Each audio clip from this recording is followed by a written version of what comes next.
Bien, pues ahí está el reporte y más adelante estaremos también en el puerto de Progreso.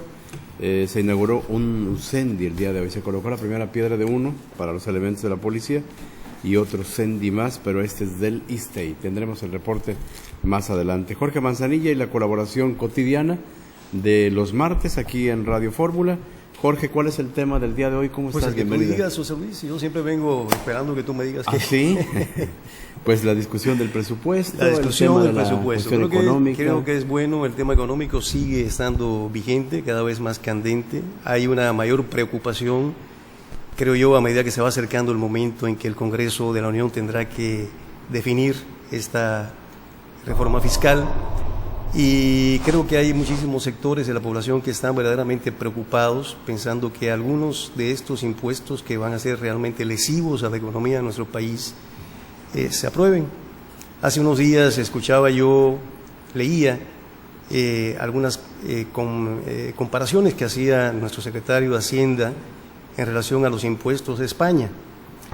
Y como decía él que pues en España también van a subir los impuestos, aun cuando España pues es un país mucho más avanzado que nosotros, con una economía diferente a la nuestra, y él hacía referencia a que allí también los impuestos iban a subir, ¿no?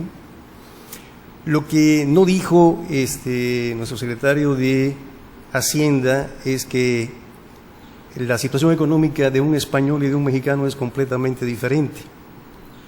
Un español tiene un salario mínimo de 624 euros al mes. Esos meses se convierten en 14 meses al año, o sea, finalmente gana 728 euros, que es más o menos, al tipo de cambio de hoy, alrededor de 16,000 pesos, que es lo que gana de salario mínimo un mexicano al año. Así que ahí se establece una diferencia muy grande. De un mes a un año. Y no es lo mismo que se pague, por ejemplo, el 18% de IVA en España, en algunos productos, que no en todo se paga el 18%. Una persona que cuando menos va a ganar estos 18,000 pesos mensuales, 16,000 pesos mensuales, a que lo pague un mexicano que se gana eso al año. Además, en España no llega ni a 1 millón de españoles los que ganan el salario mínimo. La mayoría de los españoles ganan mucho más que un salario mínimo. Allá es al revés, pues. En cambio, aquí es al revés. Una buena parte de los mexicanos que trabajan, que todavía tienen trabajo, pues ganan el salario mínimo o un poco más. Entonces esa es una comparación que realmente no es válida para enfocarse a el verdadero problema que va a tener la gente de clase media, media baja y la gente pobre, si los impuestos se implementaran tal y cual se han planteado, ¿no? Además, el uso del impuesto, es decir, los servicios que te entrega el Estado por pagar el impuesto. Digo, si comparas México a España... No, eso es que no se deben de comparar. Es como si comparáramos, por ejemplo, España con Luxemburgo. El salario mínimo de Luxemburgo son 1.800 euros al mes. Entonces, aun cuando forma parte de la misma Comunidad Económica Europea, obviamente no pueden compararse estos parámetros, ¿no?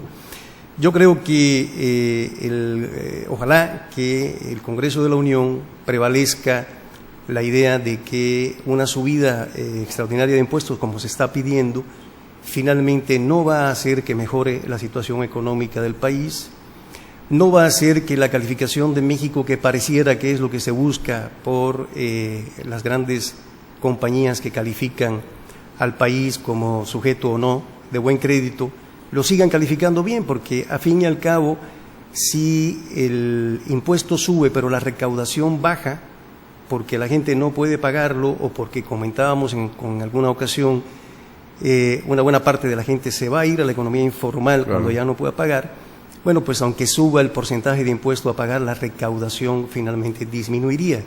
Y eso pues afectaría a México en esta calificación. Hoy están decidiendo comisiones. Ese es el jaleo y ese es el motivo de las disputas allá en el Congreso de la Unión, que es otro episodio distinto, que ya valdría la pena platicar para saber hacia dónde vamos con respecto a las comisiones. Te indican muy bien quién tiene más comisiones, cuáles son las comisiones más importantes y en manos de quién están quedando los controles Bueno, es natural que siempre el partido que tiene una mayor representatividad y representación en el Congreso de la Unión tenga más, en este caso el PRI, comisiones, en este caso el PRI.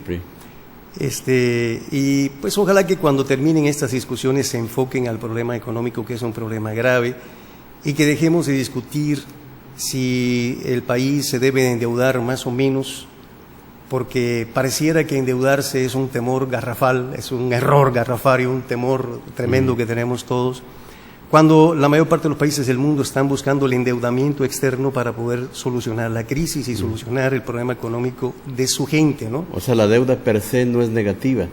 Mira, Estados Unidos tiene un déficit de 482.000 millones de dólares. Nosotros vamos a tener un déficit de 300 millones de dólares. O sea, realmente tampoco puedes comparar a México con Estados Unidos, pero los 300.000 millones de pesos, que serían 300 millones de dólares, que estamos preocupados porque es nuestro déficit y no queremos endeudarnos en toda esa cantidad, sino nada más en un tercio de esa cantidad, pues es una cantidad irrisoria si comparamos la capacidad realmente que tiene este país de producir recursos. Lo que nos hace falta es que los recursos que producimos y que luego son administrados, pues administren bien, y que los recursos que se van a pedir prestados sean recursos que sirvan para promover la planta productiva del país Y el desarrollo. y el desarrollo y el consumo interno, Claro. que la gente tenga más dinero para gastar y mejore nuestra economía de esa forma. Seguiremos abordando el tema, si nos permites, Jorge Manzanilla. Con gusto. Claro Muchas gracias. La cita de los martes con Jorge Manzanilla aquí en el estudio. Tiempo de pausa, regresamos enseguida.